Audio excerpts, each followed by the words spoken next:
জানিয়ে দেব এই মুহূর্তে হাতে পাওয়া সর্বশেষ গুরুত্বপূর্ণ আপডেট বাংলা সংবাদ। শুরুতেই থাকছে খুনিদের বিচার না করলে বর্তমান সরকারকেও কাঠগড়ায় দাঁড়াতে হবে, এমনটাই মন্তব্য করেছেন বাংলাদেশ জামায়াতে ইসলামের নোয়াখালী জেলা সহকারী সেক্রেটারি ইসমাইল হোসেন মানিক। শুক্রবার বিকেলে নোয়াখালী চাটখিল উপজেলার বদলকোট উচ্চ বিদ্যালয় মাঠে আয়োজিত কর্মী সম্মেলনে প্রধান অতিথির বক্তব্যে একথা বলেন তিনি। এবারে জানাবো 16 ডিসেম্বর রাজপথ আওয়ামী লীগের দখলে রাখার নির্দেশ দেননি সোহেল তাজ। সম্প্রতি বেশ কয়েকটি ইউটিউব চ্যানেল সহ সামাজিক যোগাযোগ মাধ্যমে প্রচার করা হয় সোহেল তাজ আগামী 16 ডিসেম্বর রাজপথে আওয়ামী লীগের দখলে রাখার নির্দেশনা দিয়েছেন। তবে এসব নিউজ ভুয়া এবং উদ্দেশ্যমূলক বলে দাবি করেছেন সোহেল তাজ। জানাবো ঝিনাইদহে বিএনপি দু গ্রুপের সংঘর্ষ, আহত 10। ঝিনাইদহের হরিণাকুণ্ডুতে বিএনপি দুপক্ষের মধ্যে তুমুল সংঘর্ষ হয়েছে, এতে অন্তত 10 জন আহত হয়েছেন। শুক্রবার বিকাল 4টার দিকে উপজেলার হরিশপুর গ্রামের লালন একাডেমি মাঠে সংঘর্ষের ঘটনা ঘটে। পরে পুলিশ ঘটনাস্থলে গিয়ে পরিস্থিতি নিয়ন্ত্রণে আনে। এবারে থাকছে রাজনৈতিক দলগুলোকে প্রতিপক্ষ বানাবেন না মির্জা ফখরুল। রাজনৈতিক দলগুলো অন্তর্বর্তী সরকারকে ব্যর্থ প্রমাণ করবার চেষ্টা করছে। তথ্য উপদেষ্টা মোহাম্মদ নাহিদ ইসলামের এমন বক্তব্যের সমালোচনা করে বিএনপির মহাসচিব মির্জা ফখরুল ইসলাম আলমগীর বলেছেন, দয়া করে রাজনৈতিক দলগুলোকে প্রতিপক্ষ বানাবেন না। এদিকে কেন্দ্রীয় কৃষক দলের সাধারণ সম্পাদক শহীদুল ইসলাম বাবুল বলেছেন, আমরা 5ই অগাস্ট স্বৈরাচার শেখ হাসিনাকে বাংলাদেশ থেকে উৎখাত করেছি, কিন্তু ষড়যন্ত্র থেমে নেই। এখনও সেই ফেসিবাদ সরকার ভারতের উস্কানিতে বাংলাদেশে ঘোলা পানিতে মাছ শিকার করতে চায়। বাংলাদেশে হিন্দু মুসলমান আমরা একসঙ্গে মিলেমিশে আছি, তাদের সেটা ভালো লাগে না। দুপুর 12টার দিকে কৃষক দলের 44তম প্রতিষ্ঠা বার্ষিকী উপলক্ষে রাজবাড়ীতে র্যালি শেষে সংক্ষিপ্ত সমাবেশে প্রধান অতিথির বক্তব্যে তিনি একথা বলেন। এবং সর্বশেষ জানাবো আন্তর্জাতিক সংবাদ। আসাদের পতনে বিপদে পড়তে যাচ্ছে ভারত। সিরিয়ার ইরান সমর্থিত বাশার আল আসাদ সরকারের পতনের পর বিশ্বজুড়ে এর প্রভাব ছড়িয়ে পড়েছে। এরই মধ্যে এ ঘটনাকে কেন্দ্র করে ঝড় বয়ে যাচ্ছে মধ্যপ্রাচ্যের রাজনীতির উপর। সেই ঝড়ও বাতাসের ছোঁয়া এসে লেগেছে আরব সাগরের তীরবর্তী দেশ ভারতেও।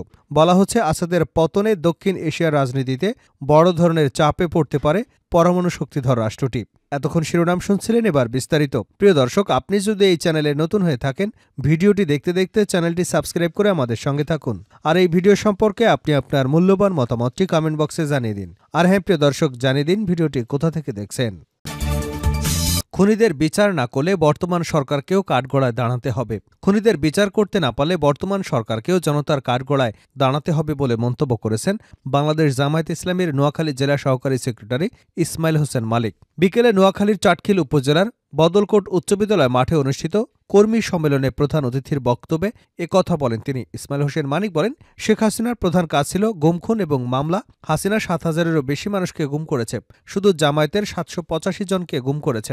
আয়নাঘরের নামে বছরের পর বছর এদেশের মানুষকে নির্যাতন করেছে। পিকআপ ভ্যানে আগুন লাগিয়ে তারা ছাত্রদের আগুনে পুড়িয়ে মেরেছে। এই খুনি হাসিনাকে বাংলাদেশে আনতে হবে, তার বিচার করতে হবে। খুনিদের বিচার করতে না পারলে বর্তমান সরকারকেও জনতার কাঠগড়ায় দাঁড়াতে হবে। তিনি বলেন, ব্যাংক লুটপাট করে নিয়েছে আওয়ামী লীগ এবং তার দোসররা। এদেশের জনগণের টাকা লুটপাট করেছে তারা। এদেশে তাদের রাজনীতি করবার কোনো অধিকার নেই। 16 ডিসেম্বর রাজপথ আওয়ামী লীগের দখলে রাখার নির্দেশ দেননি সোহেল তাজ। সম্প্রতি বেশ কয়েকটি ইউটিউব চ্যানেল সহ সামাজিক যোগাযোগ মাধ্যমে প্রচার করা হয় সোহেল তাজ আগামী 16 ডিসেম্বর রাজপথে আওয়ামী লীগের দখলে রাখার পরামর্শ দিয়েছেন। তবে এসব ভুয়া নিউজ এবং উদ্দেশ্যমূলক বলে দাবি করেছেন সোহেল তাজ। সাবেক এই স্বরাষ্ট্র প্রতিমন্ত্রীর দাবি, কিছু সোশ্যাল মিডিয়া প্ল্যাটফর্মে তার বিরুদ্ধে একটি মহল অপপ্রচার চালাচ্ছে। বৃহস্পতিবার রাতে নিজের ভেরিফাইড ফেসবুক পেজে একটি পোস্ট দিয়ে তিনি এমন অভিযোগ করেন। সোহেল তাজ তার পোস্টে লিখেছেন, ফেক নিউজ, কিছু সোশ্যাল মিডিয়া প্ল্যাটফর্মে আমার উদ্ধৃতি দিয়ে মিথ্যা অপপ্রচার চালানো হচ্ছে বলে আমি 16 ডিসেম্বর রাজপথে আন্দোলনের ডাক দিয়েছি। এগুলো সব ফেক নিউজ, আমি আমার অবস্থানেই আছি। তিনি আরও বলেন, আমি লক্ষ্য করেছি যে একটা রাজনৈতিক দল তার কোনো ভুল ত্রুটি নিয়ে অনুশোচনা তো দূরের কথা, কিন্তু কোনো আত্মসমালোচনা বা আত্ম উপলব্ধিও করছে না। এটা ভালো লক্ষণ নয়, কোনোদিনই সুফল বয়ে আনবে না, বরং আরও ধ্বংস নিয়ে আসবে। ঝিনাইদহে বিএনপির দুপক্ষের সংঘর্ষ, আহত 10। ঝিনাইদহের হরিণাকুণ্ডুতে বিএনপির দুপক্ষের মধ্যে সংঘর্ষ হয়েছে, এতে অন্তত 10 জন আহত হয়েছেন।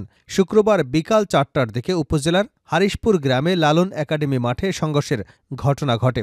পরে পুলিশ ঘটনাস্থলে গিয়ে পরিস্থিতি নিয়ন্ত্রণে আনে। আহতরা হলেন হরিশপুর গ্রামের রবিউল ইসলামের ছেলে আলামিন হোসেন, আসান মণ্ডলের ছেলে মন্টু মণ্ডল সহ আরও বেশ কয়েকজন। এদের মধ্যে আফাঙ্গীর বিশ্বাস জেলা বিএনপির সভাপতি অ্যাডভোকেট এম এ মজিদের অনুসারী এবং অন্যরাও সাবেক সংসদ মশিউর রহমানের ছেলে এবং জেলা বিএনপির স্বাস্থ্য বিষয়ক সম্পাদক বাবুর আনসারীর ছেলে বলে জানা গেছে। আহতদের মধ্যে আলামিনের অবস্থা আশঙ্কাজনক হওয়ায় তাকে উন্নত চিকিৎসার জন্য ঢাকা মেডিকেল কলেজ হাসপাতালে রেফার করা হয়েছে। জানা গেছে, পাশাপাশি দুপক্ষের সভাকে কেন্দ্র করে নেতাকর্মীদের মাঝে উত্তেজনা দেখা দেয়। এক পর্যায়ে সেটি সংঘর্ষে রূপ নেয়। এ সময় উভয় পক্ষ লাঠি সোঁটা নিয়ে সংঘর্ষে জড়িয়ে পড়ে। এতে উভয় পক্ষের 10 জন গুরুতর আহত হন। এছাড়া বাবু সমর্থকদের সভাস্থলে চেয়ার ভাঙচুর করা হয়েছে বলেও অভিযোগ রয়েছে। রাজনৈতিক দলগুলোকে প্রতিপক্ষ বানাবেন না মির্জা ফখরুল। রাজনৈতিক দলগুলোকে অন্তর্বর্তী সরকারকে ব্যর্থ প্রমাণ করবার চেষ্টা করছে তথ্য উপদেষ্টা মোহাম্মদ নাহিদ ইসলামের এমন বক্তব্যের সমালোচনা করে বিএনপির মহাসচিব মির্জা ফখরুল ইসলাম আলমগীর বলেছেন, দয়া করে রাজনৈতিক দলগুলোকে প্রতিপক্ষ বানাবেন না। শুক্রবার রাজধানীর ইঞ্জিনিয়ার্স ইনস্টিটিউশন মিলনায়তনে শহীদ বুদ্ধিজীবী দিবস উপলক্ষে আলোচনা সভায় প্রথম সভাপতির বক্তব্যে একথা বলেন তিনি। এই আলোচনা সভার আয়োজন করে বিএনপি। মির্জা ফখরুল বলেন, গত 15 বছর 71-এর ইতিহাসকে বিকৃত করা হয়েছে। এখন যেন আবার ইতিহাস বিকৃত করা না হয়। মেধাবী মানুষগুলোকে সরিয়ে দিতে চায় স্বৈরাচাররা একনায়কতন্ত্রের ক্ষমতা টিকিয়ে রাখবার জন্য। সেটি করেছে পাকিস্তান 71 সালে। বর্তমান সময়ে রাজনীতির প্রসঙ্গ তুলে ধরে তিনি বলেন, আমরা কি আমাদের ধ্বংস করতে যাচ্ছি? এমন কথা বলছি, নিজেদের ধ্বংস করছি।